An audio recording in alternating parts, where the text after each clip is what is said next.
Fasten your seatbelts. It's going to be a bumpy night. So tell me, Eddie, is that a rabbit in your pocket, or you're just happy to see me? All right, hello everyone. Welcome. Sorry, my co-host was having some technical difficulties, but we're only about a minute or so late, so it happens. It happens with StreamYard. It even happens with OBS Studio for me whenever I go live, either on Twitch or Kick. I have to constantly close it and reopen it because for some reason it does not want to register that my camera is connected. Same here today. I have my camera plugged in. It just doesn't want to turn on. So yeah. I'll spare you all my ugly mug. So, and like if I have OBS Studio open, and I open up StreamYard, I set up a stream and everything. It's like, it won't connect to my camera if there's something else that's using it essentially. And then even after I closed OBS Studio, it still registered that something else was using my camera, so I had to restart everything. Yeah. It's stupid. But speaking of stupid, at least in the good stupid fun, we are talking about Bill and Ted's Bogus Journey. And I think this one has probably a more cohesive plot to it. Yeah. Like the first one was, it's kind of like when we were talking about Top Gun 1 and 2, where like the first Top Gun was pretty much fast paced, more action, things like that. And Excellent Adventure is along those same lines. Yeah, Bogus Journey. Yeah, along those same lines where it's like extremely simple and it's fast paced. Basically, like the simple story was these two slackers are at risk of failing high school, and unless they get an A+ on their history final report, pretty much.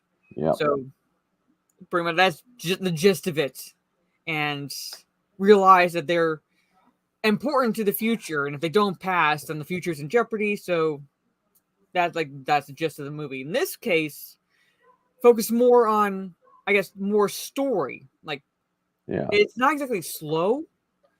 It does get going pretty fast, but at the same time, it takes its time with the characters more than the first movie did. And I also like how they gave a little bit more of the future as well, like 600 years in the future.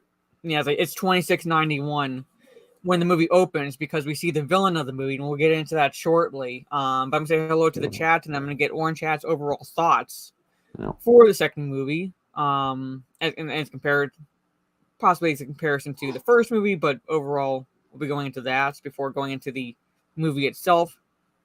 So Trey's ready for a lit discussion. Thank you so much. Vanya likes this one the best. I arguably think this is the better of the two.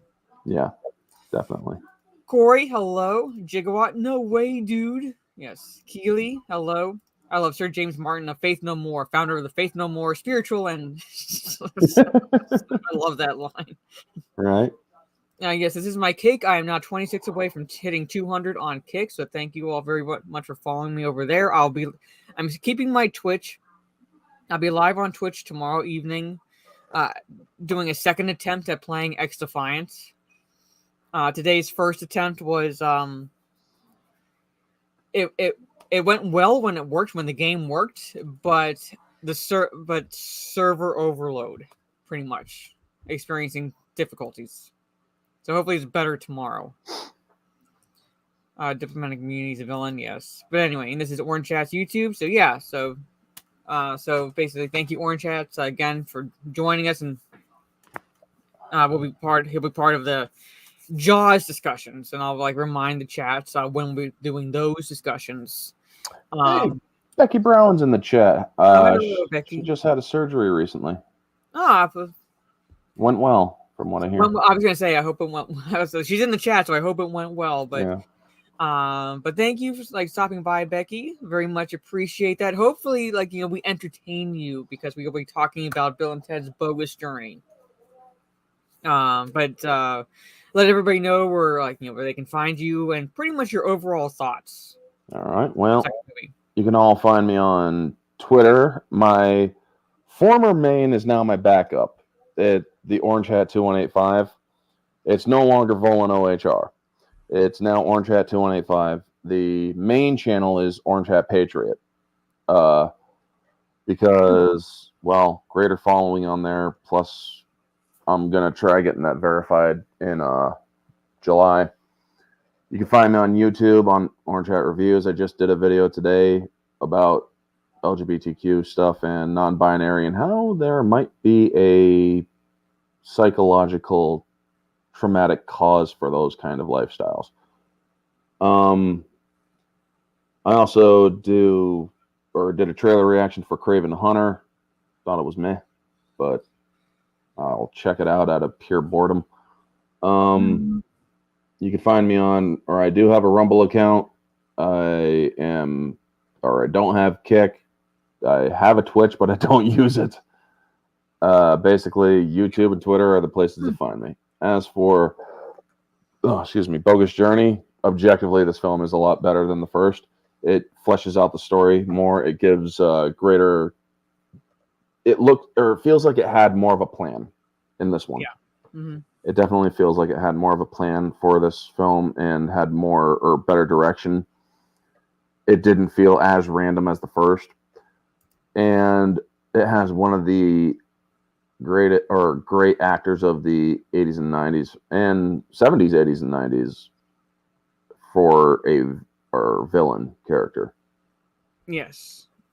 And speaking of the villain character, he basically opens up the movie, and I agree with you. I think objectively, it is the better of the two because it feels, like I said, more like a movie.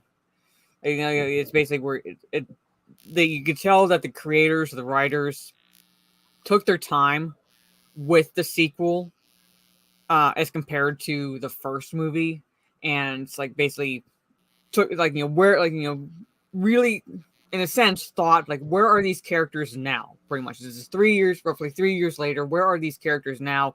Yeah. What's the situation they're in? What are they going? What are they going through? And we basically find out 3 years later that despite what Rufus says at the end of Excellent Adventure, they haven't gotten better, or at least not not really better. They get better, trust me. Yes. Okay, 3 years later. Or it's like 3 years later. Hey, great, most stellar sequel. Yes, and I like Excellent Adventure, but I actually prefer Bogus Journey. Hey, it's better than Keanu Reeves trying to play a bagpipe. Darth Loverboy says, "I love the part when Evil Bill says we used to be pussweeds, but now we're metal." So good. Yeah, right. Yes.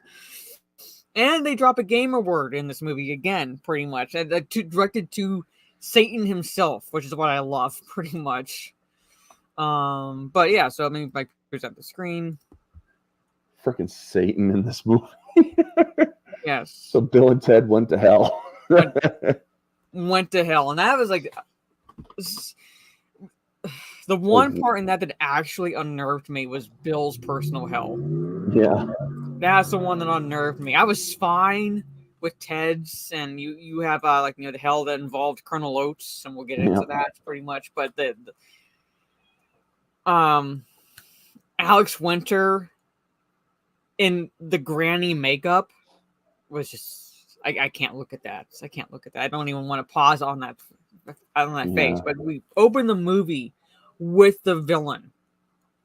With the villain Denomalos, and I was telling Orange Hat behind the scenes before we started that some of the trivia I read involved the character's name. One of the creators for Bill and Ted, his name is Ed Solomon.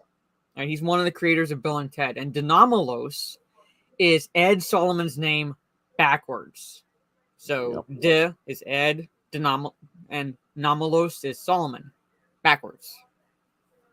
Should have picked up on that. I mean, I recently watched Solomon Kane not too long ago, so I really didn't even pick up on that because it's a movie that I've seen for years. Never really read the trivia, but I knew the Denomalos character, and the movie opens up with now it's Bill and Ted are going to actually have to face a bad guy in this movie. And do I have the captions on? Yeah, I do. I just want to see if I can get some of his dialogue. Yeah, so basically, like I said, we're finding out where Bill and Ted are at their lives, and he basically is telling his followers that they're at the second pivotal point in their lives. Yeah. It's kind of like, it's almost like the Terminator in a way, pretty much. Yeah. You say, I failed. The one Terminator failed at this point in time, so we're gonna send him back to this point in time and take him out. So it's like, so it like not to trivialize Terminator or anything like with this movie. It just, that's what it kind of felt like. In a sense. Really do handle time travel kind of weird. It's like, okay, if you failed in this time, just go back before that time and kill him then. Yeah. So, but we don't are full on metalheads, yeah, pretty much. Yeah. So, and like I said, the only thing, we're only just seeing like him talking to his followers right now before we get to the title screen. I loved him in a kid. Like you won't hear it, but when he says "no longer will we hear this," and he does the guitar motion, no longer will we hear this. So, but there you go. So, yeah, that's what I like feel whenever it's like in terms of like what could have possibly been at least a semi inspiration for how they handled the sequel. Yeah. So, and we get folks, if this is 700 years in the future, they must have a lot of rubber. Yeah. So, and look at that. That's what stood out to me when I first saw this movie was the costumes. Yeah. I must have scored it big in the future because they're wearing a lot of orange. Yeah, and actually, like when I was a kid, I wanted their boots. Right? Like they're oversized. They're oversized as hell, but I wanted their boots. I know. I did too. It's like those things are freaking great. I would look like a freaking buffoon in school, but I wouldn't care. I wouldn't have cared either. Like I'd walk around the house in them. I'd go to school in them. Like somehow I was like, those are cool, and I'd like this is built be excellent to each other. So and party on, dudes. Yeah. On the other side of it. Yeah. And I also loved how the I don't know, auditorium or classroom or whatever you want to call it. Yeah. Like they're at like this university, and they pretty much key in, and they have like these protective lenses, and we find out why. So I'm just trying to skip through. So Rufus is a professor. Yeah. I love how he calls them my excellent pupils. Yeah, right. So, and I wish I could play this with sound. Otherwise, I'll get hit. Because I love when he introduces the guests. I wonder if they're only going after monetized channels. Because I did a mystery review, or recently, I played a little bit with the sound on. They never pulled it, so I'm wondering if it's only for monetized channels. It most likely is only for monetized channels because even like with just if it's a claim and not a strike, yeah, essentially that allows YouTube to pretty much not pay the creator. Yeah. Because like some entity is claiming something in the whatever video or stream, so that entity would get the money and not the creator. Yeah. So yeah, it kind of does, but at the same time, it's like I love their boots. This is better than a Pride Parade. They stand out. They stand out. Does yeah, it's I think it's a little bit on the weird end when it comes to depicting how like what we would be wearing in the future, but at the same time I was like, it's early 90s. This is a hippie parade. There's a difference. Yeah, modern era bogus. Yes. Hello, Riker and Mr. Bentham. Yep. So meet today's most non-bogus guest speakers. So I gotta like play Thomas Edison. Light bulb man. Yes. Musical side of things, Johann Sebastian Bach. So these are the non-bogus guest speakers. Now, another wonderful question. All the people that went back or were brought to the future in the first one, and these ones that are brought to the future, do they have neuralizers like in Men in Black? I don't know, because you have to think that basically you have to think about that because you bring them to the future, or like what was the future? Like in the first one's like 1988, and this one's 1991, and you take them back, and it's like short of putting them in the loony bin if they try to say like what they saw. Yeah, I mean, one of the perfect people that they could have put in one of these movies would have been Leonardo da Vinci, because that dude was seriously ahead of his time, coming up with stuff that we use nowadays. You know what would have been funny? If one of the guests had been Nostradamus and that's how he made his predictions. Right?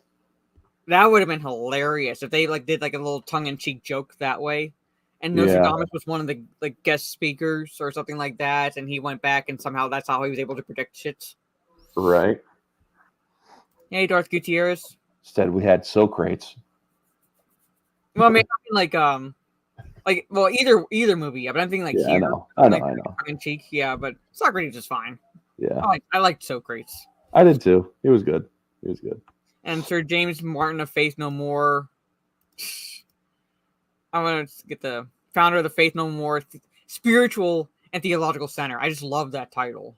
Right? And then this chick, what's her name? 23rd century. Miss Rhea Paschal. I actually liked her look. I don't know why. Is that what's her name from? Or is that Joan of Arc, the actress? I'd have to look this up. Hold on. Does look like her. It does. Let me see. Let me look at the cast. All cast and crew. Who played Rhea Paschal? In Bill and Ted 2.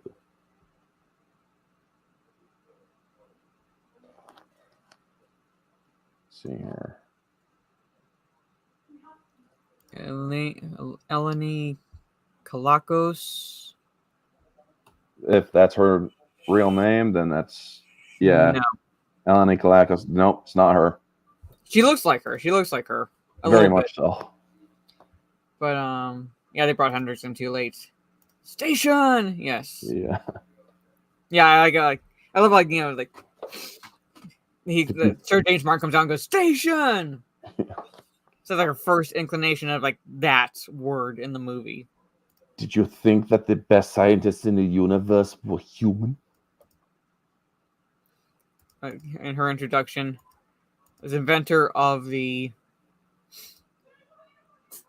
holy crap. Stereophonics. I can't even. Phonic oxygenetic camplifia graphica fucking hell. Reverberator is the last delivery or deliverator. Yeah, why don't you just call it a weird future version of a vibrator and just call it a day? Yeah, I was gonna say, holy crap. So, but I liked her look. Oh yeah, I don't know why. There's like something that's like basically both punk and metal to it, but still futuristic. Yeah. So. Where you got George Carlin, who looks like he's been pulling a lot of styrofoam out of boxes. Yeah. I liked his. I mean, I don't mind how he looks. It's supposed to be like 2691, pretty much. Yeah. He's a professor, so he's going to like dress a certain way. But I preferred his look from the first movie. Definitely. So it basically is what it is at this point. But yeah, so he's went with the basic brown with his wardrobe. Okay, so Ben Franklin and Aretha Franklin will be guests. Future, do not do your homework without wearing headphones. Yeah. If only we had him as a teacher. Right. Oh my God.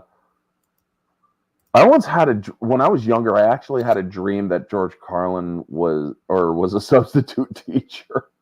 Like, can you imagine him? Like, especially if this is his stand-ups where he goes through every curse word. Except that here's the thing. He was a history and government teacher because that's the year that I had the dream of him as a substitute government teacher, George Carlin. I mean, it makes sense given like some of his stand-ups. Oh yeah. So yeah. Yeah, the government is shit, folks. Just remember. So, oh my God. I love it. Like Denomalos, my old teacher. We find out what type of teacher Denomalos was at the end of the movie, which I don't want to necessarily spoil it now. Yeah. But so basically, Denomalos basically commandeers the classroom.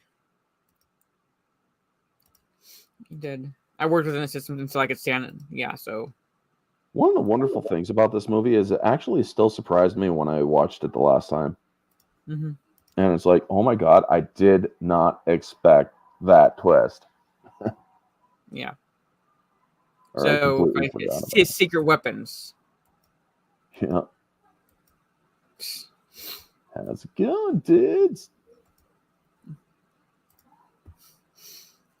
Best of 7? Damn right. I love that. I love that. Yeah, I love it. Bill is just like, best of 7. Damn right. I love that. I love that. And it's Twister. Sorry. They Melvined me. I love that. I can't wait until we get to talking about death, pretty much. Because to me, again, I love this movie, but William Sadler's performance as Death made this movie. Seriously. I mean, heck, he had such a presence in this movie. I mean, to slightly touch on the third that nobody likes to talk about, it's no wonder he ended up trying to take over Wild Stallions. Yes. So, find out they're robots, evil robots, that he's going to send back in time to basically take out the real Bill and Ted and pretty much screw everything up. What is your mission? First, we totally kill Bill and Ted. Then we utterly destroy them. I wish I could play sounds. Except totally different. It doesn't mean future is great born. Future is born. Yeah, except that you're going 700 years back, dude. Yeah. See, I love they're robots, but they still act like Bill and Ted. Yeah. Do shut up. I mean, he was great in The Kid in King Arthur's Court. He was great in The Three Musketeers. He was D'Artagnan's father, but he was a great swordsman. He was great in Lethal Weapon 2. Yeah. And the way he plays the character works here because he's kind of like the straight man. Yeah. In a comedy duo. It's kind of like, I don't exactly equate it to Abbott and Costello pretty much. Whenever you have like a comedy duo of sorts, typically you have like the straight man, who bounces off the more like energetic humor of the other one. And that works here. Like in basic juxtaposition to Bill and Ted. Yeah. Like he programmed them. He literally programmed them to act the same way as the real Bill and Ted's, and he calls them metallic buffoons, idiots. Yeah. Telling them to shut up. I mean, they must have some seriously detailed files of Bill and Ted. Mm-hmm. Oh yeah. I mean, you would think it kind of makes sense because of you have like the Bill and Ted statue out front. They are instrumental in shaping the events of the future, and if with the first movie, if they didn't pass their history final, then that would basically throw a wrench into like the timeline, and the future would be impacted in the same way here, essentially, with the Battle of the Bands scenario. So, do you think there would be enough importance on the real persons that they would be able to program these droids and to act like the actual Bill and Ted? Yeah.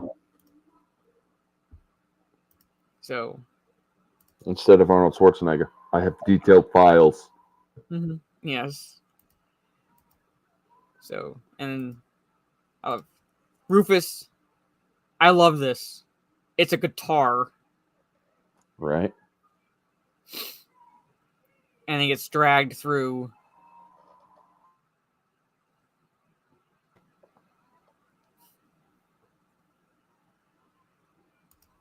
So The jowls on that man. yeah, I know.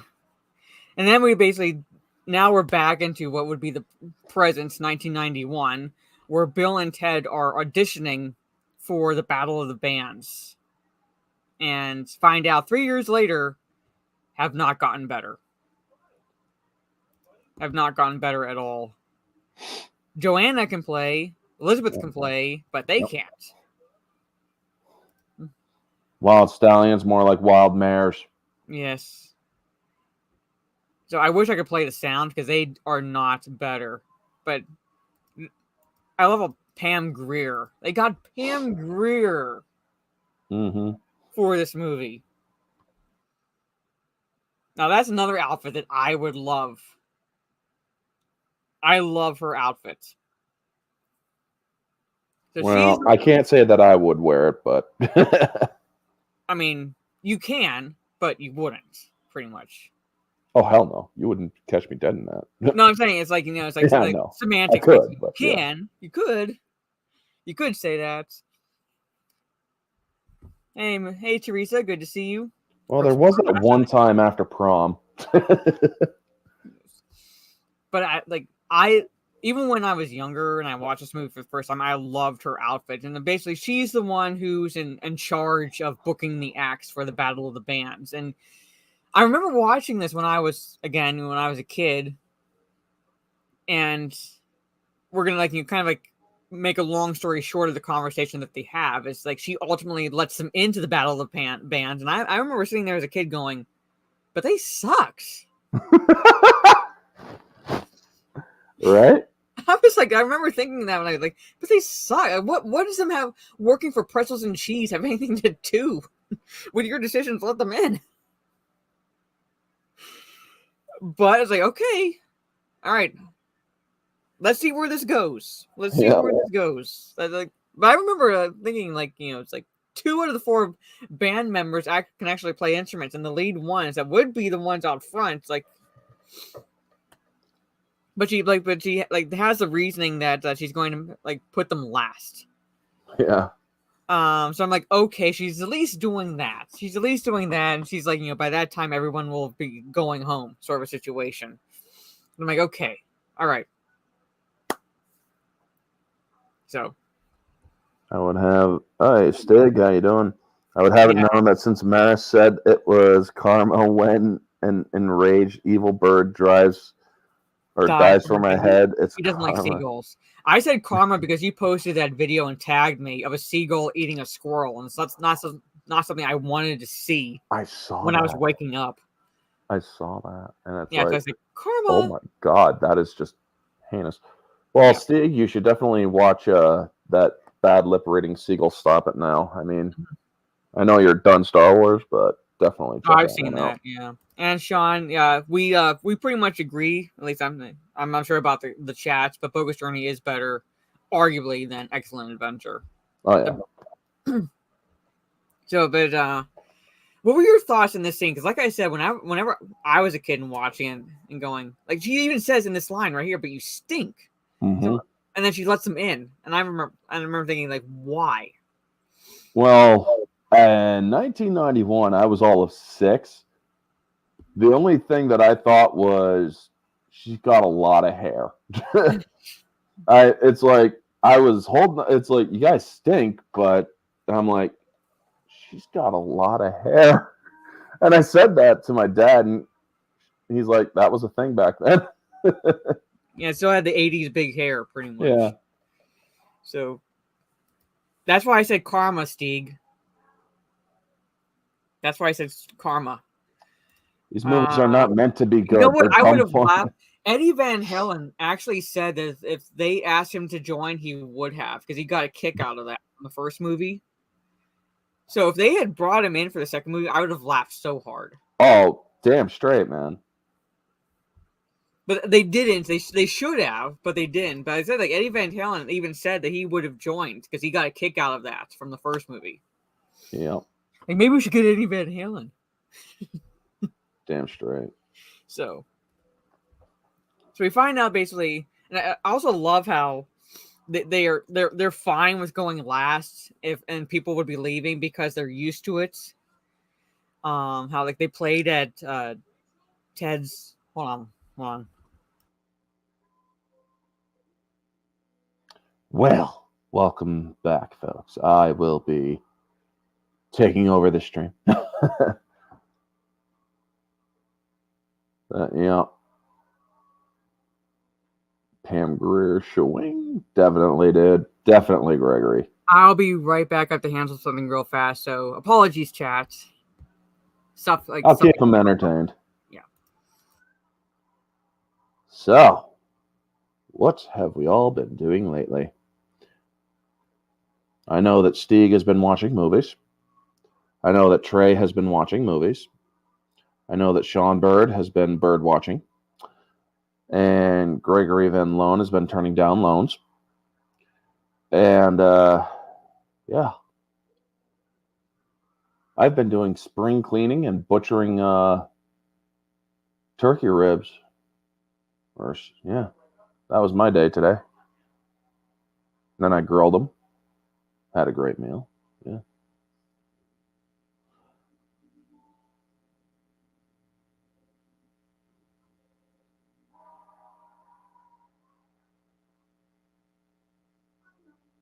Oh, shoot. I also forgot, folks. You can also follow me on Instagram. That's where I post more personal stuff, but also thumbnails for my vids. Leprechaun Origins last night. They have a Leprechaun Origins. I mean, after the fourth one, I just checked out of Leprechauns, man. It's like, Warwick, dude, I don't know why you're continuing doing that. The first one was the best one. I mean, Lucky Charms, yeah. Can't get better than that one. But Pam Grier, I mean, you can't get much better than Pam Grier here, folks. Hot as hell. Plus, studded leather.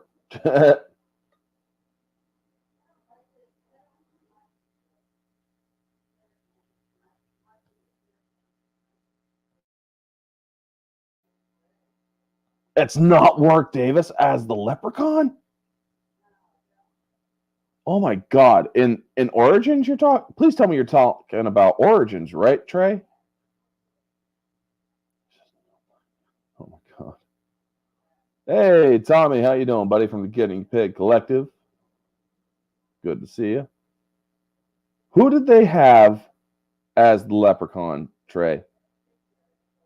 I mean, it better have been Brad Williams at least.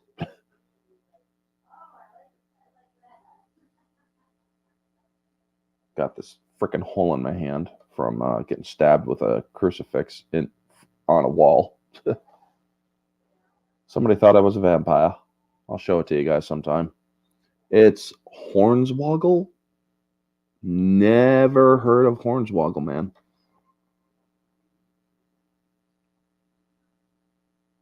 But yeah. I feel bad for Warwick, dude. I mean, Warwick Davis, always much love to the man, much respect. He cucked himself with Willow. With the Willow show. Not the Willow movie, but the Willow show. Completely cucked himself.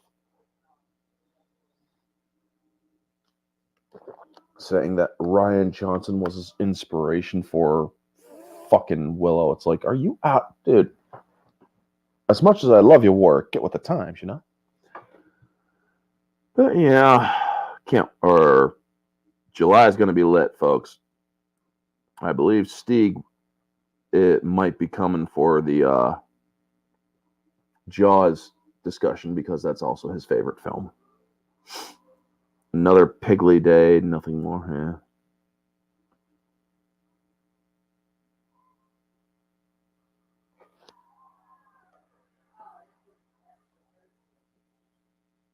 is it me or between Bill and Ted, you see these two dots and kind of a rectangular shape. It almost looks like some creepy alien with a medieval helmet.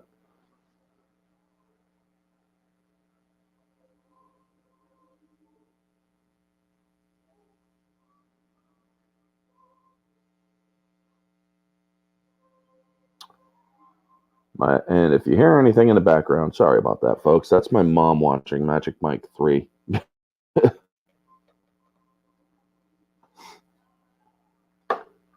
I barely remember the second one, not sure why. Or if you're talking about Leprechaun or the second Jaws movie. Tommy. Charlie Stevenson, good to see you.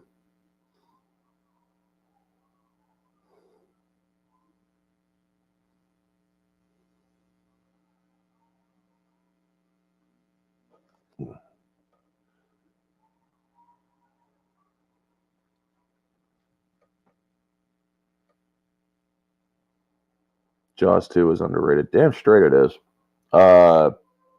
Daily Jaws does for the 45th anniversary of Jaws 2, he's actually been doing interviews with the cast for Jaws 2. Tommy Leprechaun 2 was okay. I haven't seen Leprechaun movies in over 10 years. I'll have to check them out again sometime. Except for the third and fourth. I mean, I might check out 1 and 2. Just because. But the month of July, I'm definitely going to be checking out a lot of movies that Stieg has recommended for me.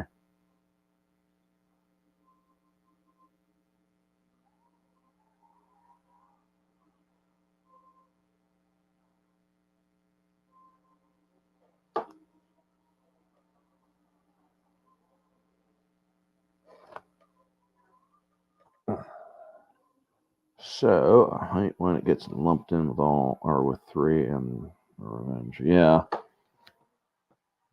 I'll be right back myself, folks. Just got to step over to the other side of the room for a second. So, be right back.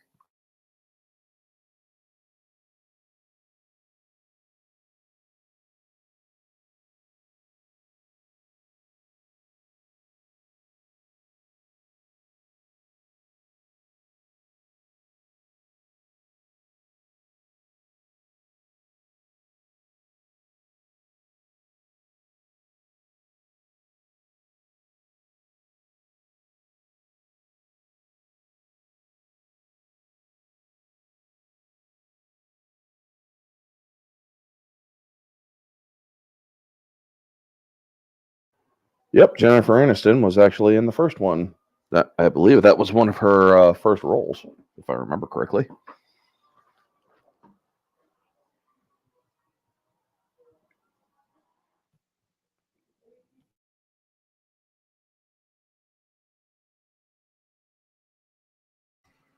So sorry about that. I had to take my dog out. Oh, they actually did make it 3D, Tom. You just had to be in the theaters to watch it in 3D. Yeah, they did. I could tell them they did. Yeah. They did. But we're only talking about the first 2. So not bothering with that. But hey, Tommy, good to see you. So sorry about that. My dog had to go out again. So it's perks of being a dog owner. But yeah, so I'm just gonna kind of skip ahead. As much as we loved that angle of Pamper's ass. Yeah. Now I want pretzels and cheese. Pretty much. That's now I want it. So, yeah, the birthday party for the princesses.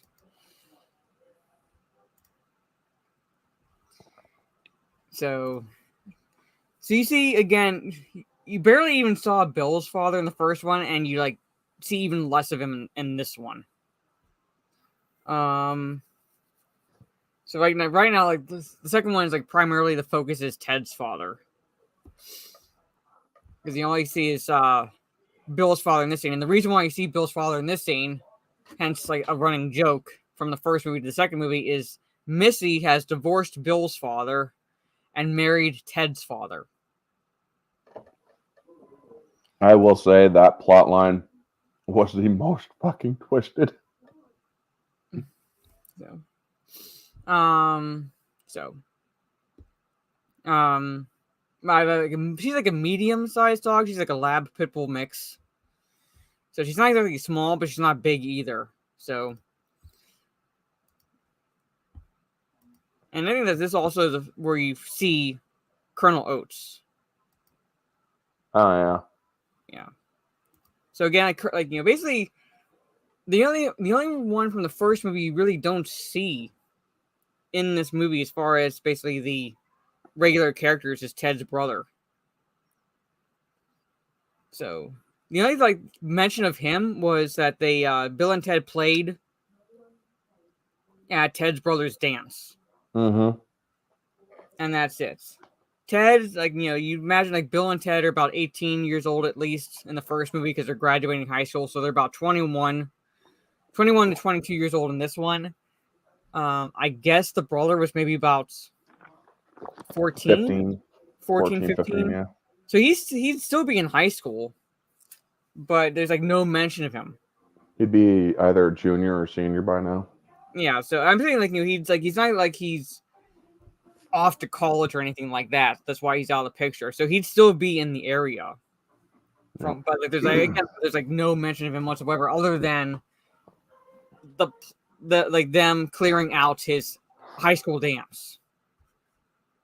So Darth Loverboy. Oh well, fine. Go over to Colonel whatever. Oates is played by I don't know how to pronounce his first name. I guess it's Chelsea, but it's Chelcie Ross. He's been in quite a bit. He's been in 93 things. And he's working even up till now. Yeah, Chelsea Ross. Yeah. So that was one weird way to spell Chelsea, man. Yeah. So Chelsea Claude Ross. Yeah, he's in Hoosiers, Basic Instinct. Oh, I actually scored the director's cut for Basic Instinct, so I'm going to be checking that out soon.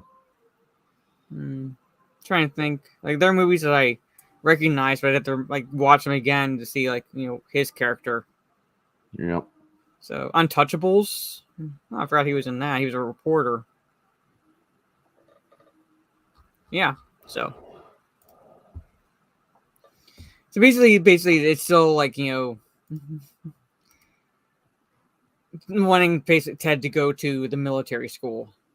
So I also like the clothes that the princesses are wearing because it's still very much reminiscent to what they were or what of their origin. Like satin or whatever the fabric is.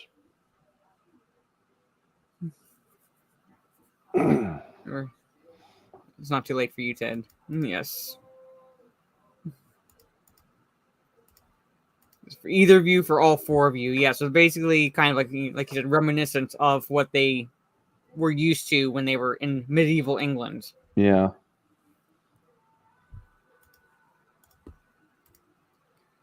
So, and again, like I said, there's Missy. There's Missy. Missy we see more of in this movie as well, because in the last movie she was just Bill's stepmom. Yeah. So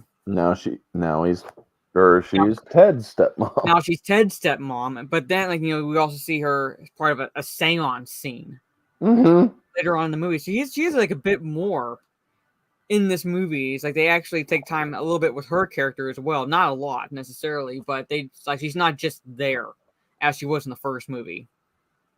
Right. We find out that she's divorced Bill's father and married Ted's father. So now she's Ted's stepmom. And even Bill's it's hey, Missy, Mom, it's not anymore. Not anymore. And it's and Ted's I can't believe Missy divorced your dad and married mine. Yeah, right. And like Bill's like, "Shut up, Ted." Whoa. I'm trying to think. So, and oh yeah, and another thing that happens in this movie that Bill and Ted basically propose to the medieval princesses. Right. Oh my god. And I actually liked. I in a way this was, when I say the most romantic, and there's a reason why I use that phraseology for this scene, is because they give the princesses like plastic rings, like heart-shaped rings. Right. And they still accept. So I found that, like, even like, yes, it's done in humor, things like that. It's like per their characters, but I thought that like that was more romantic because it showed that these girls actually love these guys. Yeah, it wasn't just simple. We owe you so much for rescuing us from the past. There's an actual relationship there. Yeah. What So did you think of the princess recast? I was like fine. There's. I honestly had no objection because I barely freaking noticed. To be completely honest, they were hardly in. I think the actress who played Elizabeth, the dark-haired one in the first one, is prettier than the actress they got for the second one. Yeah. But at the same time, it's like it's not necessarily a deal breaker because, again, they're not the focus. Yep. So they do look close enough. That's why, or that's probably why I never noticed. Yeah. So yeah, they're like close enough where it's like yeah, you notice that like they're not the same actresses, but at the same time, it's like it's not exactly like it's not as if they race swap them from one movie to the other sort of situations. Like not that noticeable or anything like that. So, and this is where like the movie, like I said, like the movie itself like moves pretty quickly early on because as soon as they leave, I wish I could play their proposals. Old school Pepsis. Like bears, vipers, squirrels, and Ted's going through like Bill's concentrating on land and Ted's concentrating on water.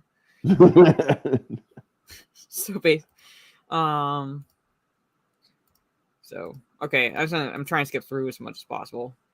So like that's the ring. I mean, where'd she get the other stone? I don't know. I'd imagine like unless she bought it for herself, because like they've been in San Dimas for 3 years. True. I can only imagine that's something she brought with her. Probably. So that's like a 400 or 500-year-old ring. Yeah, I'm saying I don't know. I mean, it looks it's definitely a lot nicer than the engagement ring she just got, but at the same time, it's like I would imagine that she would have probably brought some of her jewelry with her when she got out of England. Well, look at her bangle on her wrist. Yeah. So, let's see. Pretty sure if she sold those two, they'd be set for life. Yeah. Well, back in the 90s. I want to go back to the trivia for this just so I have it up. So, and this one, and Bill and Ted like have a thing for like trying to kill like any stray cats they come across. Yeah, it's like get the cat. And they end up at Circle K.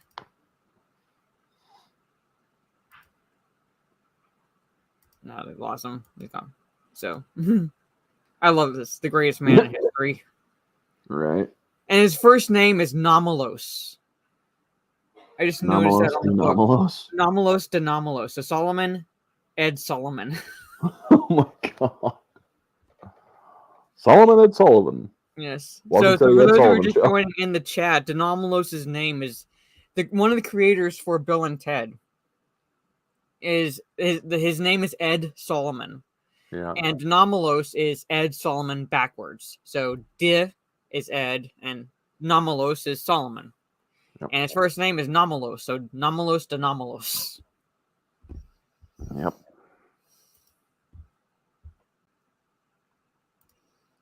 So the girls leave.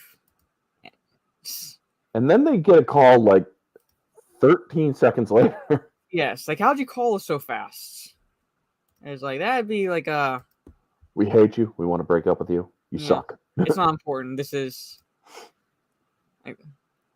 and we decide we're quitting Wild Stallions.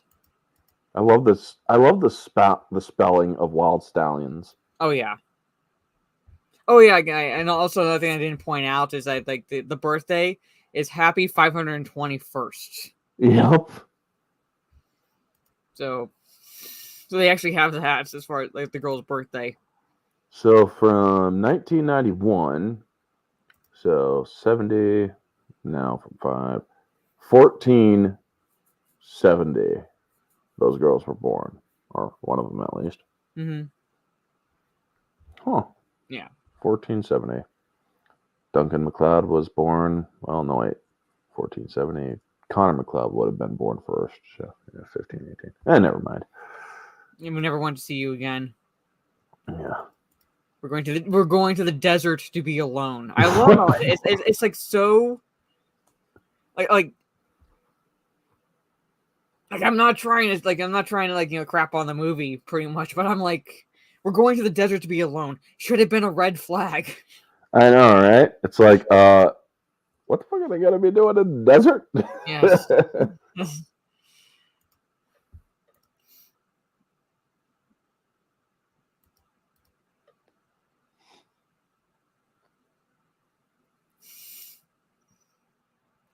I wish I could play it because when Bill's talking, he was impersonating the voices. So they send it away. Another Terminator reference. Yeah. An incredible fortune in stones. And I love how they're watching a Star Trek episode, and when they're in the desert, and I'll point that out, it is the same shot. Yeah. In the Star Trek episode. It's the fucking same rocks. Yes. So, Evil Bill and Ted, trying to go through.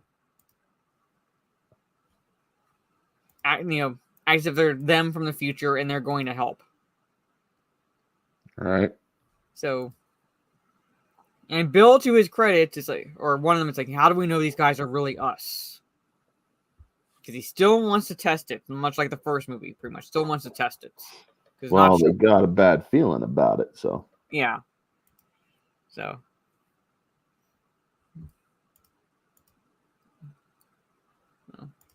Hold on.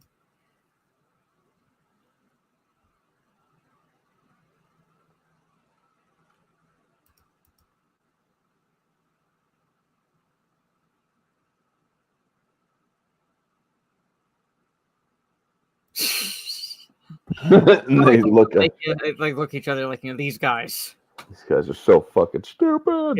Ted was like, okay, it's hard. It's without the sound on. I'm trying to remember the dialogue or like who says what, pretty much. But so I want to get to the desert scene. Yeah. There is this. They get there like, okay, like where's the princesses? Pretty much, and like, well, we lied. Here's the truth. We're totally gonna kill you now. Yeah. It's like, oh, that's bogus. Yes. And one of them punches. Oh, yeah. Ted or Bill punches Bill or Robo Bill. Here. Dick Bill. Yeah. That's when I find out. Metal.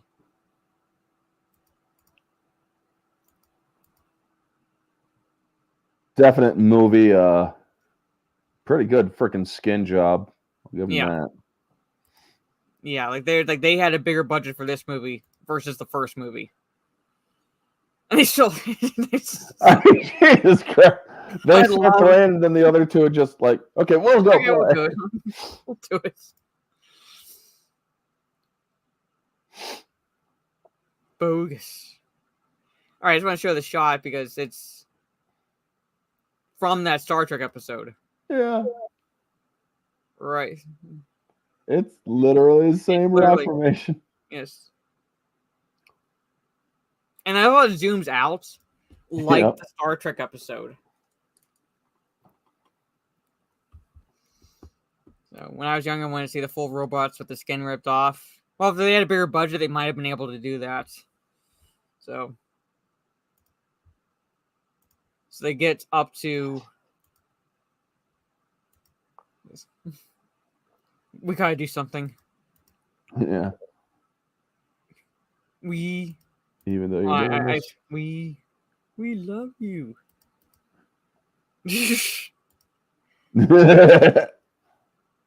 And here it is. Oh. Will not be able to use that today. Oh my god. I love that. Would not fly today. Would not fly today. They're like, we love you, and they're like, gamer words. And just like pushes them off. Sigs. Oh my god. Gamer word or it was Brit made during word. a time when people weren't so fucking sensitive about this shit. Right? I mean, hell, I'm watching movies from the 90s where they're dropping N-words like it's nothing. Oh my god, Sean. Someone put a... That shot there, yeah. It would be. But anyway, they're pushed off. Oh my god, that would have... You should have screenshotted that one. I can probably get... There it is. Oh my god. Oh, no. Somebody screenshot it and then slap the Brazzers logo over the over the caption. I have to cut off the pause. Yeah. I'll have to cut off the pause, but I got it. Oh my god, that is awesome. And their smiling doesn't help. Yes. So I got it too. I mean, Keanu Reeves does look evil Keanu does look like he's enjoying himself. Yes. This is just so fucking wrong. But after that they get, like I said, pushed off. Whee!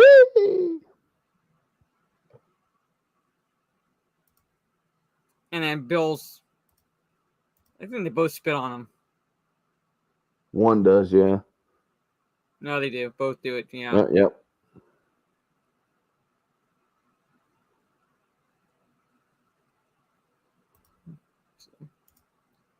Totally funny. And they steal a Porsche. But here, this is where I love this. Yeah. They're like, I love like basically they change the color tone. Yeah, they pale, or they make even the clothes pale and whatnot. Yeah, like basically the entire surroundings just almost colorless. Yeah. Smiley face coats, yeah. Yeah. Now I can't. I can't unsee it either, Trey. So they realize that they're dead, and we have That the ain't appearance Obi-Wan of Kenobi. death. The appearance of death, played by William Sadler, and I'd say in my humble opinion about this movie, the best part of this movie. Oh yeah, I mean a couple years ago from this movie, he was playing a naked extremist general in Die Hard 2. Yeah. Or no, wait, actually, I think it was the same year as this movie. What year did Die Hard 2 come out? Gotta look that up now. And goes through his spiel about basically you have to play me. If you win, you're basically like your soul will return to your body, so you'll be basically alive again. If you lose, then you remain with death for eternity. Yeah.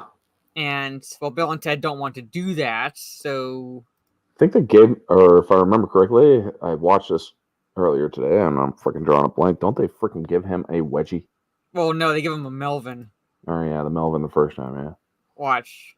This is it.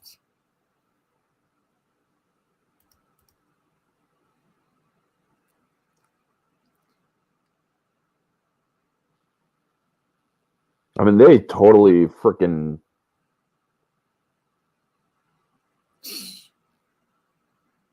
All right, Melvin, frontward wedgie. Yeah. So They Melvined me.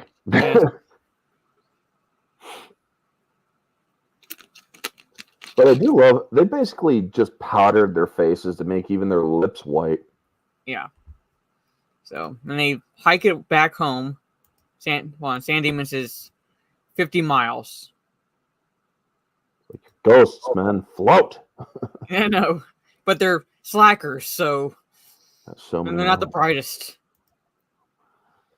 So Darth Loverboy. they find the Porsche that the evil them, robot thems, stole. And I find them who are basically just. I don't want to think about what they were trying to do with the girlfriends, but basically they're essentially the gist is they're ruining the relationship with the girlfriends, pretty much.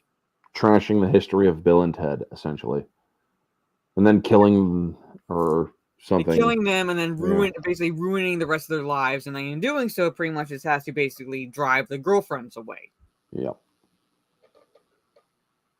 So, well, oof. Get the world. Get the Brazzers logo out. No. No. So they're ruining Bill and Ted's relationship by we used to be pussweeds, but now we're metal. And it's telling them to get over here and put out, pretty much. So, hold on, what is the girlfriend? One of the girlfriends says. So get over it and put it out. You forget I was playing tonight.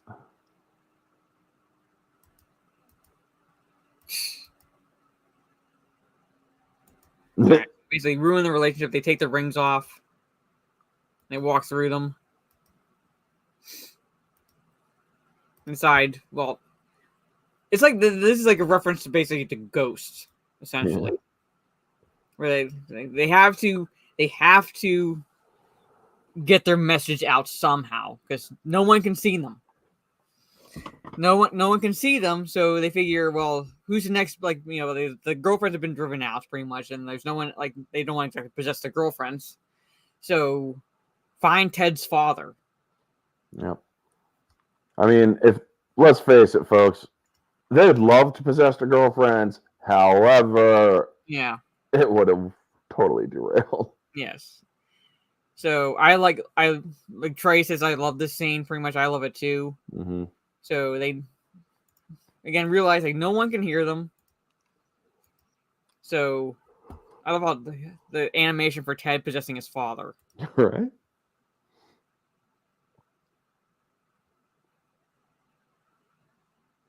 And it's good acting on his part too. Yeah, the acting on his part, because this actor here is now has to act like how his son is acting. So the fact that he's able to pull it off. Even down to the body swaying.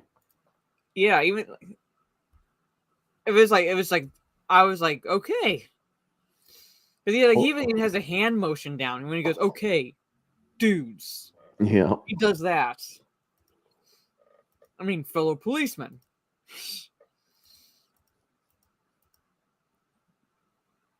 Keanu and him. Yeah. He's mirroring Keanu Reeves. Yeah, they must have freaking just worked for hours to get that shit right. I totally possessed my dad. And I love here where Bill does the guitar sound, but when the father does it, it's like a ukulele or something like that. Yeah, right. That was freaking hilarious. It's like, that's why I wish I could play the sounds. Because it's so awkward and funny at the same time.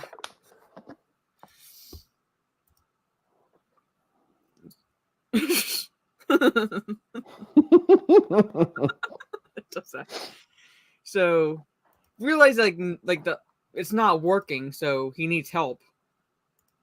So Bill, they don't hurt the babes. Yeah. So Bill possesses the other guy.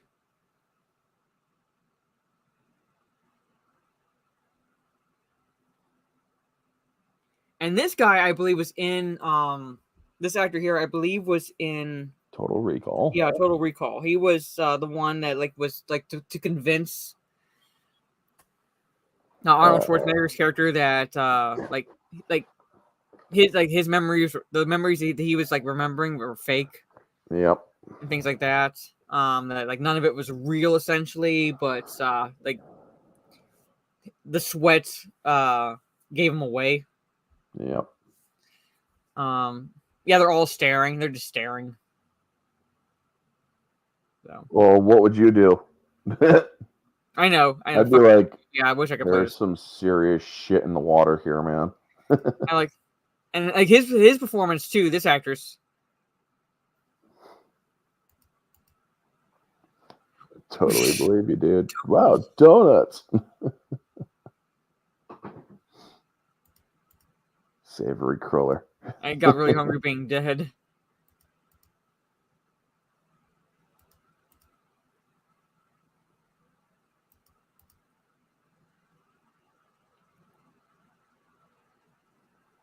I just love those catch you later cop dudes. And I love the ones and they're just okay. Yeah. Okay. Yeah, he's great. Yeah. Right, bro. They're starting to walk out, and they realize that they are still possessing the Ted's father, and I'm not sure what his position is. Another captain, maybe. Yeah.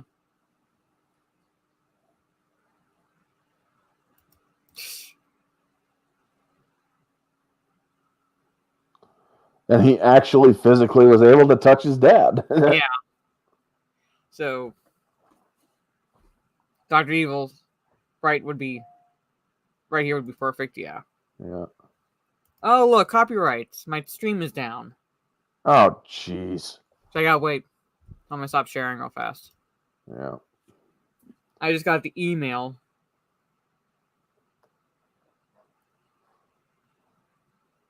Well, I just got here in the stream.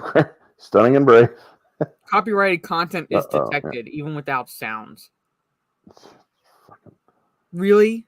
Yeah, or if you play more than 3 or 4 seconds, they hit you. I mean, fuck, dude. I played I think I played pretty much the fight of the fucking 13th Warrior between the two, or between Joyous and the big guy, and they didn't fucking touch it. It was muted, but they didn't even fucking touch my stream at all. I'm trying to refresh it, see if it comes back up. I stopped playing. I stopped sharing. How is it even detected when there's no sound? Right?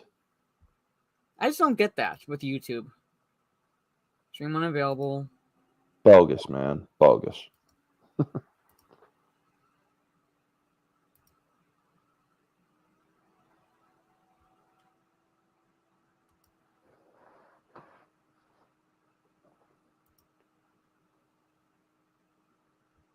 Totally not bodacious. I know. I keep refreshing. I love the comments. 2 fucking seconds of play. Way. Sup, Trey. 2 seconds or 2. Is it me, or do they just seriously do 3 freaking lines that rhyme in the chat? Sup, Trey. Way. 2 fucking seconds of play. Yeah. There we are back. We're there back. We go. Fucking hell, YouTube.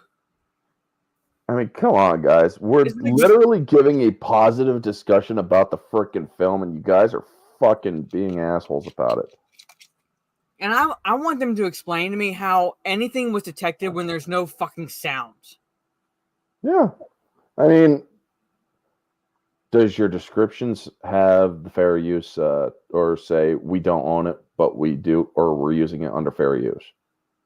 So, I should do even I don't think I put that in the description now, but even if I did, everything that they have claimed on my channel has been fair use. Exactly. It's you guys don't realize we're doing this under fair use policy. Yeah. We're not doing it to sell we're not selling the item. We are simply commenting on it that falls under fair use. Yes. And YouTube has gone to hell, pretty much. Pride face, orange flowing, pride face, orange flower. So what the heck does that even look like? it's it's pride, like an orange pride face. It's like a. I'm looking on the YouTube side. It's a guy with a orange hair, an orange beard, and mustache with hearts around him. Oh, I mean, it's flattering, but it's definitely not me. Yeah, so this is the seance scene. I can't play it because something else might get triggered. She's not bad looking. No. So these two guys here in this scene, I was going to talk about a little bit for the trivia. These are the creators. These are the creators of Bill and Ted. The one, Ed Solomon is the one wearing glasses. So he's there on the left. And the one on the right in the white shirt is Chris Matheson. Yeah. So Bill, this is like Bill and Ted's second attempt at communicating with the world, trying to get their message to someone that they've been killed. Yeah, these evil robot versions of them that did it and are replacing them essentially, and they want to protect their girlfriends and stop them. Yep. So, and during this, and basically, I'm summing up the seance pretty much because I don't want to risk playing anything and get the stream suspended again. But because Missy's conducting it. Missy's conducting the seance. Yeah. And well, Stunning and Brave, the Pride Cup, I mean, sure, today it would be.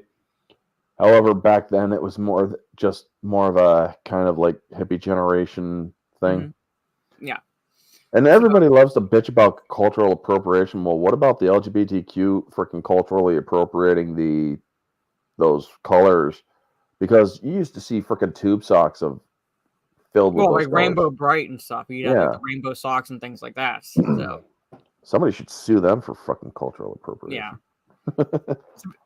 So basically, just sum up the scene, like Missy invokes this phrase that she has those performing the seance say to basically send Bill and Ted to hell. Yeah. And the phrase is actually, according to the trivia, they also say, okay, Ed and Chris rule the world backwards. Oh my God, really? Yes. So when they're saying that, it's Ed and Chris rule the world backwards. That is hilarious. And that's what sends Bill and Ted to hell. Ed and Chris rule the world. Ed and Chris rule the world. Ed and Chris rule the world. So basically, I'm looking at it going like, the Laro eth allure search denade. Like if I played it, it's basically that phrase backwards. So if you listen to it, they're saying that sentence the sentence backwards. That is hilarious. So, as we're trying to communicate, it's like I like to see them. We could totally look down because they're like hovering, and I realize they can look down her blouse. It's like, oh my God, we can totally see down her shirt. Yeah, like and Bill's like, whoa, your mom, dude. So they're giving their message. Warn the princesses. So there's like the caption. They won't get the caption because the caption can't figure out what they're saying. But they send Bill and Ted to hell, like the longest drop ever. One of the longest drops ever. They even stopped just to say that. Yeah. They stopped just to say that, and then to play 20 questions. Yeah.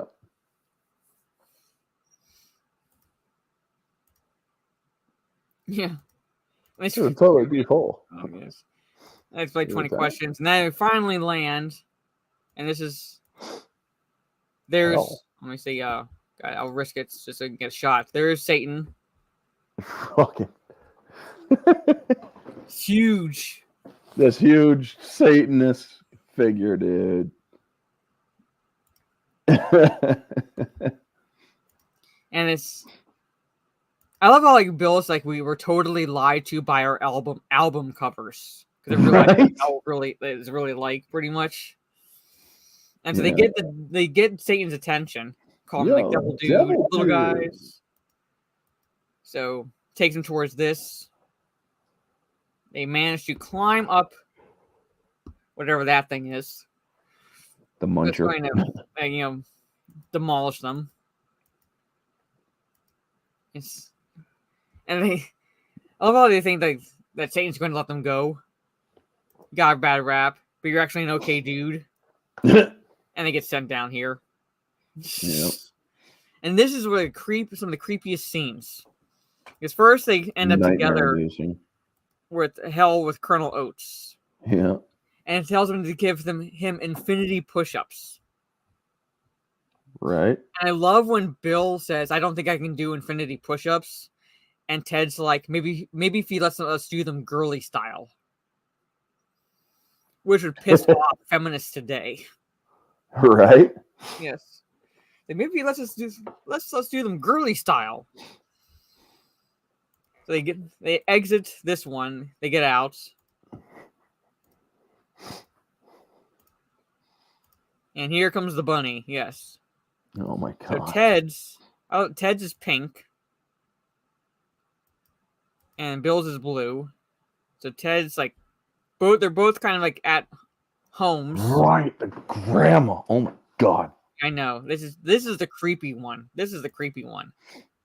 Nightmare inducing, folks.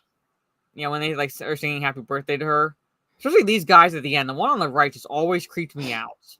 Right? Always something fake about his face. It's like, just make sure she put her freaking dentures in. Yeah, so. I mean, this is something that Freddy Krueger could literally do, and I'd probably run away from it. I'm going to get a shot of the Easter Bunny.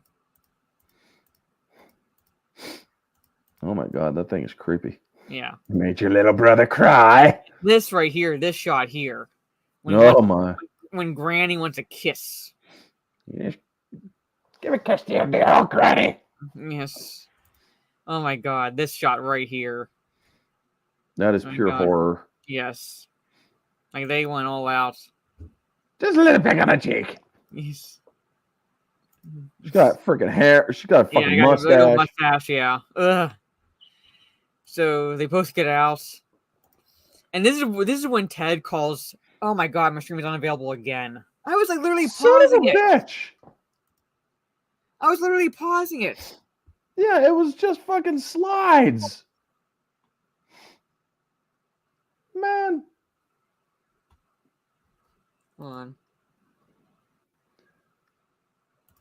You know what?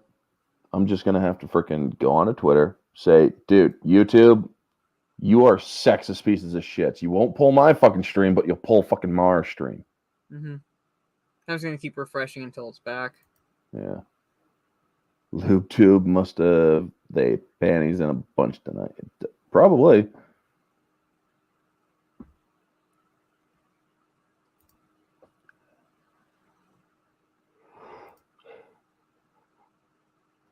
Maybe my voice impressions were just too damn good for him. Policy violations. Policy? Oh, go fuck yourselves. I know. It's suspended for policy violations. Did they drop it completely, or? It just says like stream suspended. So basically, when it doesn't register that I have anything like copyright showing or triggering anything. Yeah. If this keeps up, I'm gonna have to like end the stream because I can't keep doing this. Yeah. We'll just have to discuss it the old-fashioned way.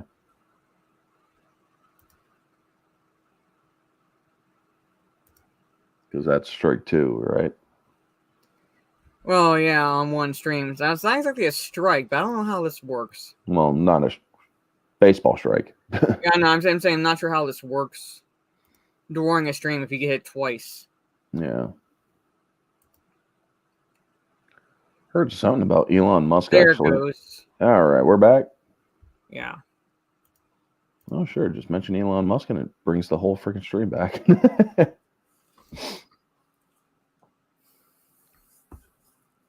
Yeah. Susan leaving didn't fix shit. Right. Well, that explains why Odin's no longer saying Mama Susan. So we might have to discuss it the old-fashioned way, but I'm going to risk it just one more time. So, present screen. All right. So basically, this is like I was going to say before, Mom, like Papa Susan, pretty much just yeeted my stream again. This is where Ted calls the devil the gamer word. So basically, the gamer word is dropped like twice at least in this movie. Same word. Yeah. Wow. So. Yeah, Charlie. Yeah. So they realize, I'm trying to skip through as much as possible, they have to play the Reaper to get out of here. Welcome to Oopsie. And I love he just appears. So basically, it tells them the same thing, right? So you can play for your souls, essentially. So if you win, like you're pretty much your souls will return to your body. If you lose, you're pretty much in purgatory forever. So, and the first game they play is Battleship. I love the games that they pick to play with death.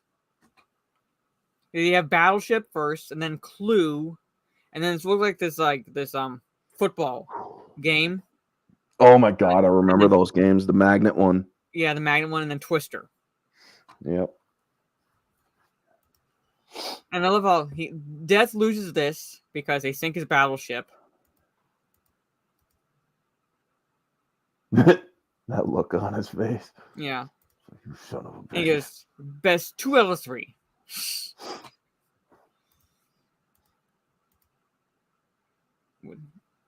That's when he like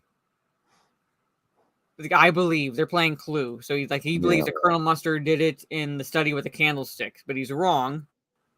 It's Plum, so he loses, and he says best 3 out of 5. Yeah. I believe this guy. And this is the magnet game here. All right, that's my call. Damn it. All right, but anyway, so I'll just go through this. So he gets the best 3 out of 5, and I love how he doesn't say anything. He doesn't say anything. It's just Bill that goes best of 7. He goes damn right. And the fourth and final game is Twister.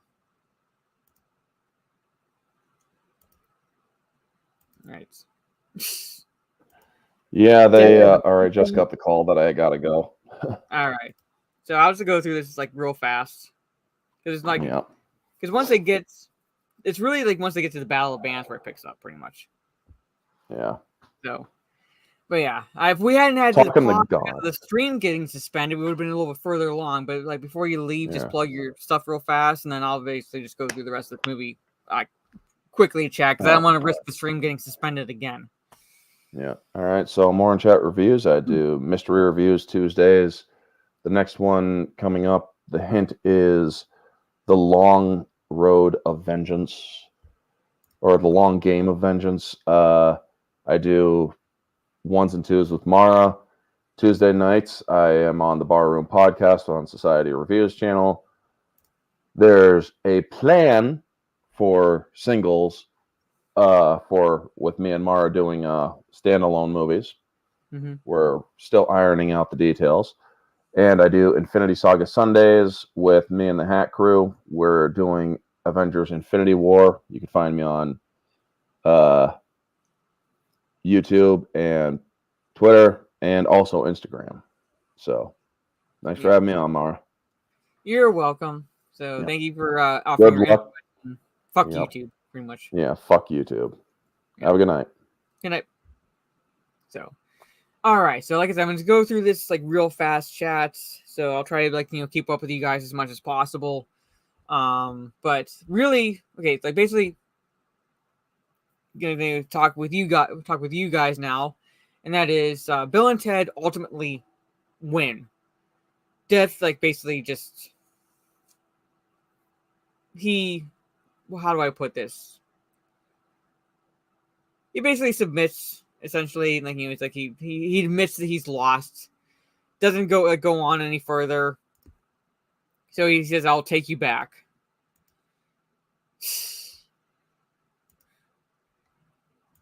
So, but they realize, like Bill and Ted realize that once they get back, there's really no way for them to defeat the evil robot us's, or like as they refer to, like their evil versions, the robot versions of them. And they ask Death if Death can help them, to which Death replied, "Yeah, I'm happy he doesn't become a villain, pretty much." He basically becomes, like, he says, "You've beaten me, I'm at your command," pretty much. So, like, once their souls would have returned to their bodies, like, Death would have been gone, pretty much. So, like, like, with, like, them not returning right away, Death is pretty much at their, I don't want to say at their beck and call, but if they ask him to do something, he has to do it. So that he takes them to someone who can help them, and he ends up taking them to heaven. And don't fear the Reaper. So yeah, go to heaven, like Hollywood's version of heaven, pretty much. Hollywood's version of heaven. And I never really got this. I have no idea, like, why they felt that they were in trouble, because it's only the most serene and enlightened souls shall gain audience.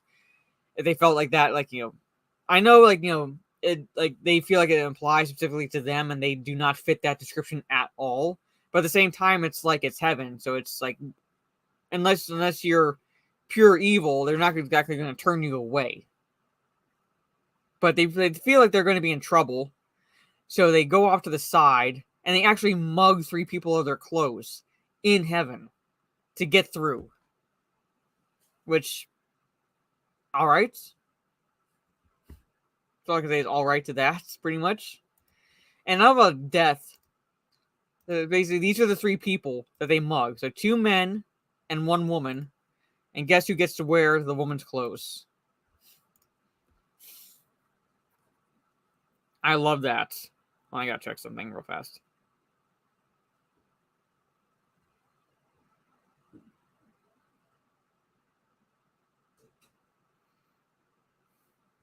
So they mug 3 people, and Death is wearing the woman's clothes, and he still has his Sith.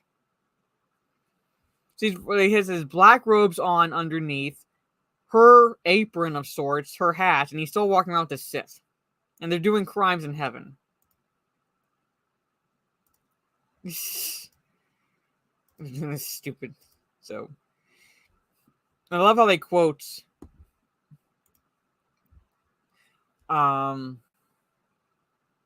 what's the song title? I'm blanking on the song title, but the words are every rose has a thorn, just like every night has its dawn. Cross-dressing Death, yeah.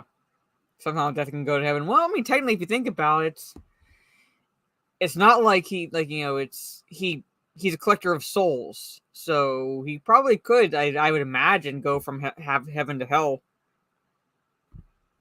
Poison. Okay, yeah, I was going to say, yeah. So they quote that song when they're asked, what is the meaning of life? So I love how they quote that song. And Death chimes in. And William Sadler puts this, like, high-pitched voice because he's pretending to be a female. So he's like, every rose has a thorn. So he's like, high-pitched, and the man asking the question, I don't know if we would call him an angel or something like that, but he asking him, like, don't I know you from somewhere? So they're like, no. And they get let through. Just like every cowboy sings a sad, sad song. So they get let through. So they actually have an audience before God. So, and they admit that they've mugged 3 people and ask God for his help. And to which God says, pretty much says, and the fact that God uses the word station is hilarious in this movie, pretty much. We get the implication that station just means yes, or something affirmative.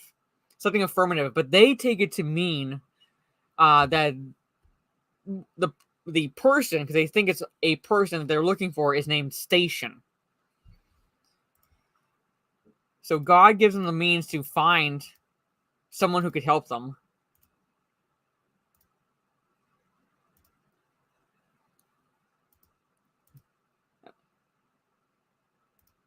I wish I could play the part where like Death is like, sorry, they Melvined me. So it's like we're gonna skip through like the evil Bill and Ted parts, and they realize that these creatures, let's see if we can get a shot of them. These creatures here are the ones that they need to talk to about helping build good versions of themselves back on Earth. So, no one's rocking the movies is why I love it. Yes. So, but I wish I could play the scene where Death says, "I'm sorry, they Melvined me." Like he comes back in before God. It's like, "I'm sorry." Like that's the reason. Like they were pretty much in the situation is they Melvined me. Well, like they're alien creatures. We don't exactly know what they are, but they're alien creatures, and they're the most intelligent beings. So they're the ones that are going to help Bill and Ted build versions of themselves.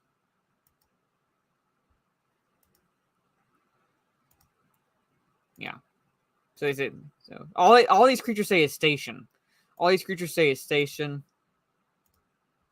So they're back on Earth, back in their bodies, I should say.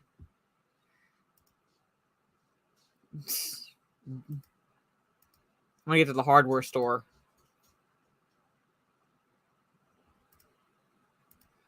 All right, Builder's Emporium. I'm gonna get a shot. Oh, this is when the evil Bill and Ted like reveal to the girlfriends that they're robots. They do look fucked, yes. I just want to get a shot, so they talk to the evil versions. I love how Death is like look like this garden tool and seeing if it like replace the Sith. Okay, this is the shot I wanted to get, or something. One of the shots I wanted to get. This scene where Death passes the smoker in the aisle, and he like basically just like Death clears his throat and says, see you real soon." All right, see you real soon. That there in this shot, the smoker is the director. It's the director, Peter Hewitt, but he's credited in the movie as Max Magenta. So that's the director, but he is credited under another name in this scene. So basically, in this movie, you have a scene where you have the creators making a cameo, and then you have the director making a cameo in the film. And the director is being told by Death, "See you real soon."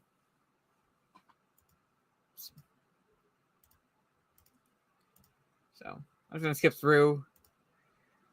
And the scene where they're dry.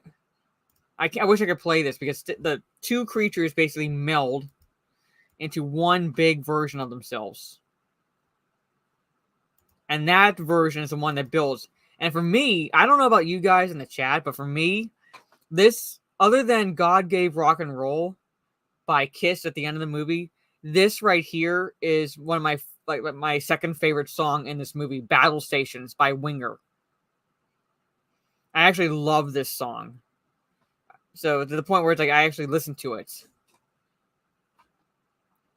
But that's the song that's playing in this scene as what we know as Station is using these appliances, tools, and so forth to build good versions of Bill and Ted. But that's the song. It's called Battle Stations. All right. It's called Battle Stations. You can even like listen to it through YouTube. That's how I listen to it sometimes. Like look up Battle Stations Winger or something like that, and you can find it. It's like people have uploaded it. People can upload those things, but God forbid I play a scene from a movie with no sound. Anyway, so he's building these. I love like the shots of the Dustbuster swing lamp. So he's pulling these things together and building it in the back of a van as they're heading to the Battle of the Bands.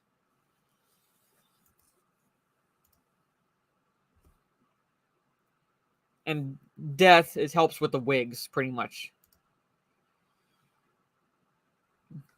So they get to the Battle of the Bands. You two dudes ready to take on those evil Lutzes and save the babes, fighting. So they get there just in time, because it's like, remember that the guys are the last for the evening, pretty much. The last of for groups to go on in the evening. So this is like one of the, like the third phase in the plan to just basically destroy Bill and Ted's lives, and that is go in there and like demolish their reputations on stage at the Battle of the Bands. But Bill and Ted show up and like, no, we're wild stallions. And like this fight is like so fast. But you get kind of why it's so fast, because the actual villain, Denomalus, has to make an appearance again. So again, I wish I could play this scene, because the girlfriends are tied up. And they bring out, and they use like, they're controlled by joysticks. Like basically their version of joysticks. That I love. And basically get evil Bill and Ted get their heads punched off. The princesses are rescued, and Denomalus makes an appearance. So.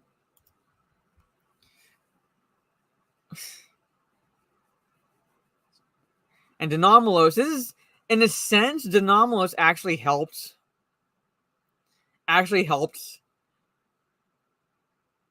Bill and Ted in a way, because Denomalus, if you think about it, Denomalus takes control of the cameras and broadcasts this worldwide.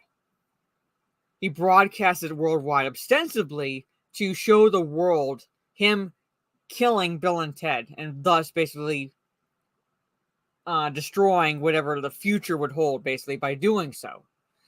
Because Bill and Ted, like them at the Battle of the Bands is crucial to the future.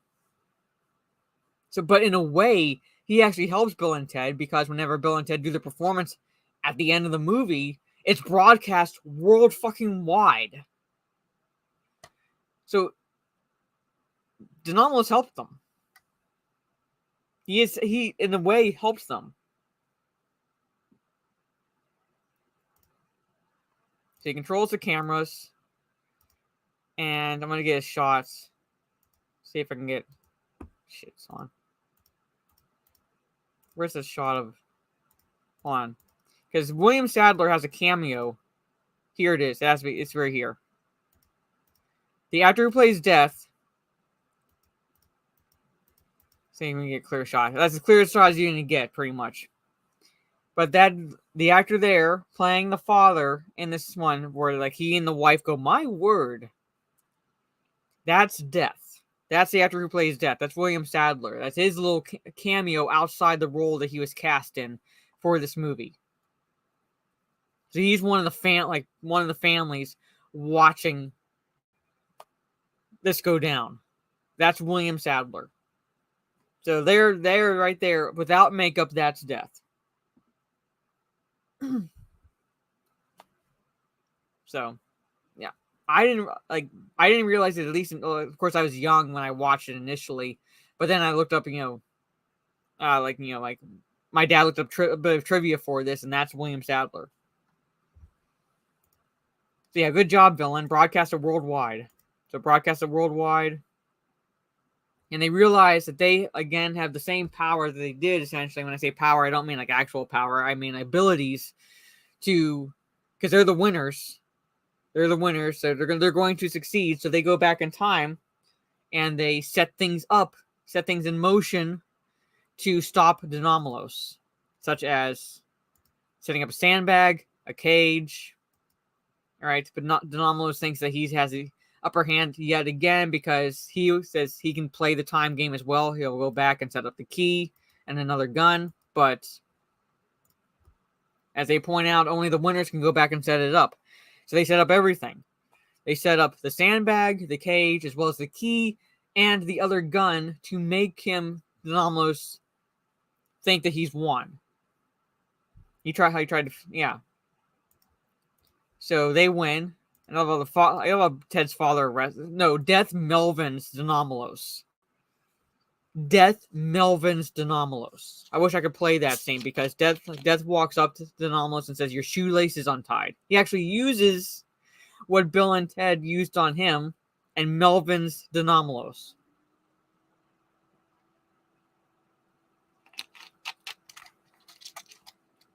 And the actor playing Denomalos is like just like he has this look on his face like he had a good time with that. So he gets arrested. So this is the reveal that Miss Wardrobe is actually Rufus. So sorry guys in the chats. I know you were looking forward to seeing Pam Grier get undressed, and I would like to play the scene, but can't. But this is like the twist. This is twisted all along, and the reason why they were let in the first place is that Rufus had disguised himself as Miss Wardrobe and helped set events in motion as a result. No, I might get this. The stream might get pulled again. Megatron, you can look it up online, and we find out that Denomalos is Rufus calls him Chuck Denomalos. All right, Chuck Denomalos. He was his old gym teacher. His old gym teacher. I love that.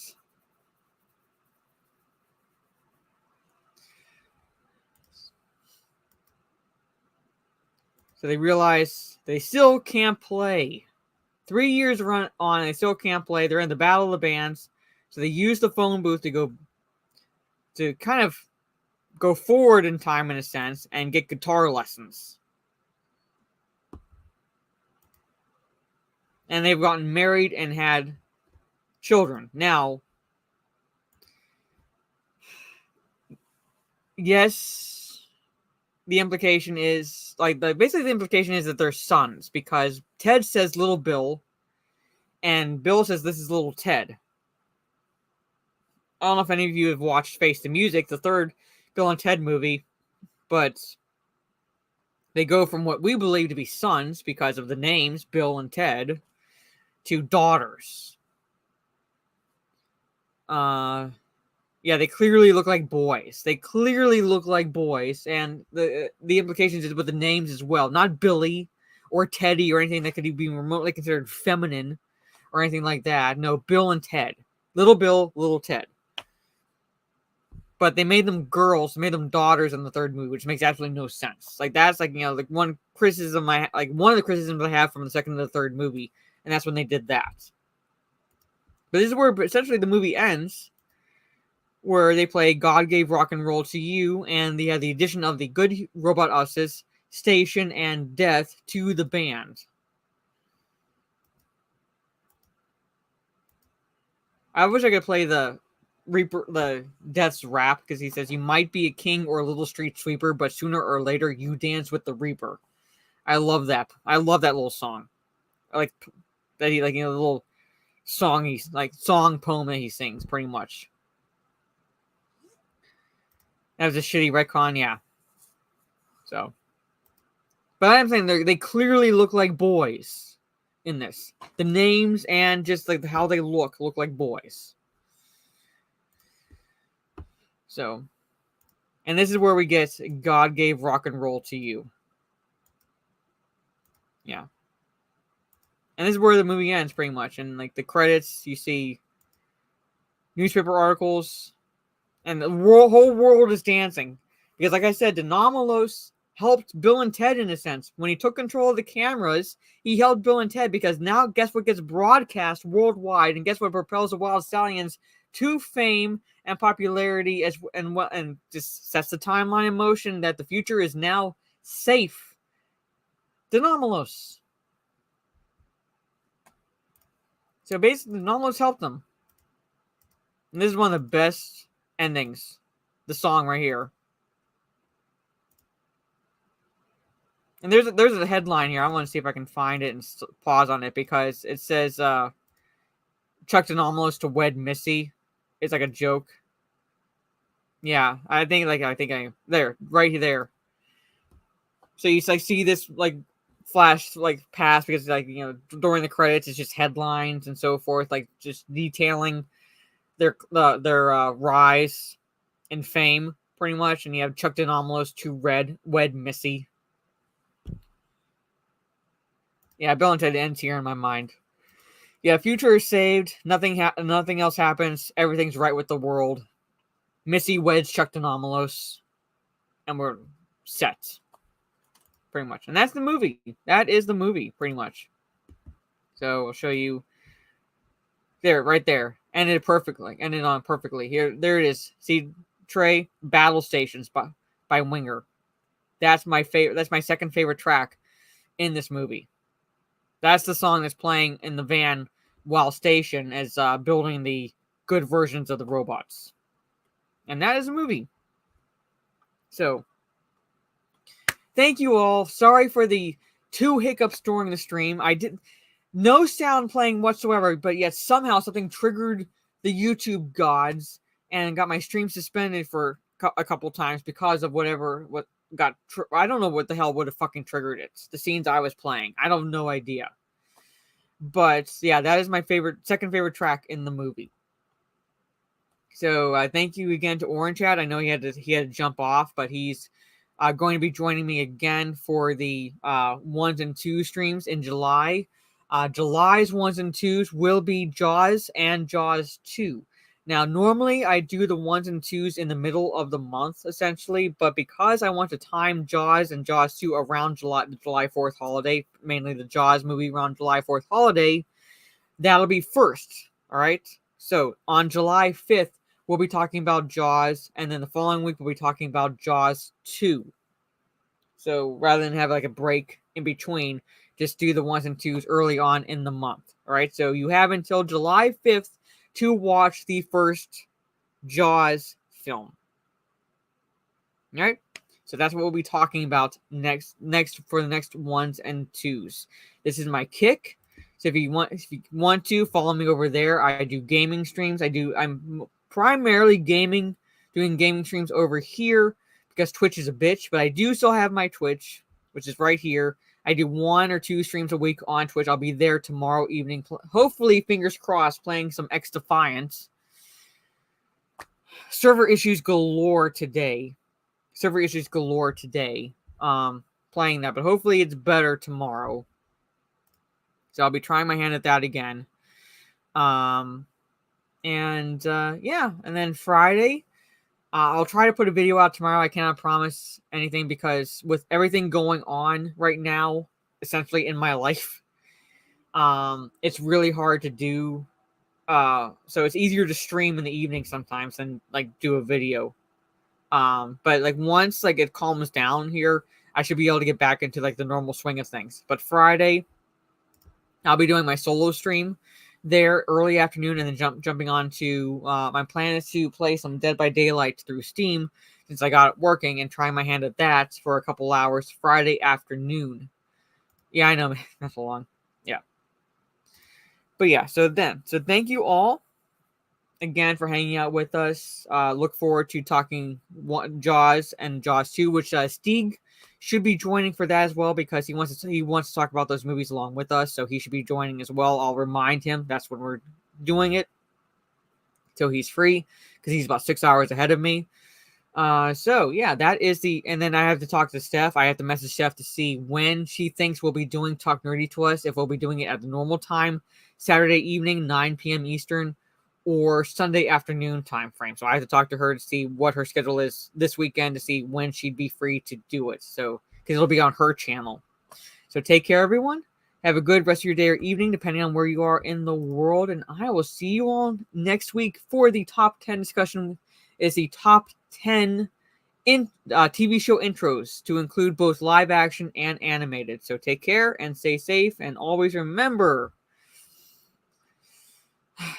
you want to get away from death? Just Melvin him.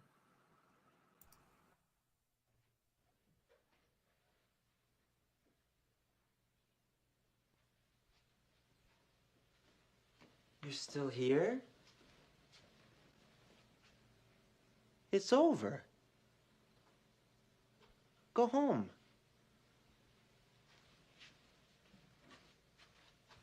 Go.